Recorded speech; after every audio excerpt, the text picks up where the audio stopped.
गण दावत चाउल कटा है आज फ्राइड राइस रो प्रोग्राम होची देखो कौन एटा दावत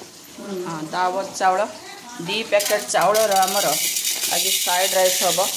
नानी तांकर चाउल बाहर करचंती मो एठे पनीर भजा बसैची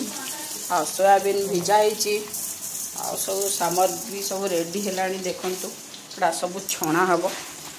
छाणी गोटे फ्राइड राइस करा हबो ये आम नानी पूरा कटाकटी व्यस्त फ्राइड राइस ओहो वेजिटेबल को फ्राई करा होची हाँ हाँ फ्राई चलची सेठी चावल को भिजा पत्र रखा धनिया पत्र पुदीना पत्र तापरे एठी पानी बसिची समय लागिवो पियाज चावल बॉईल पाई कटा हे गलानी कैप्सिकम आ सोयाबीन फ्राई हबो बहुत फ्राई टा करियो समय दरकार पनीर तो रखा है करा हबो चाउल रे पानी चाउल और के भक्त हबो ना तो हे गलानी कोन देखो मुझे खाना लागुची खाना लागुची ना एबे हे कर देले हे जियो फ्राइड राइस रेडी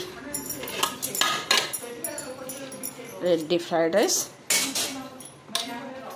चलो कौन भल लगे ना टी कलर अधिका हो गला कलर टी अधिका हो गला फ्राइड राइस टेस्ट अच्छे कलर व्हाइट होता ना कि खाई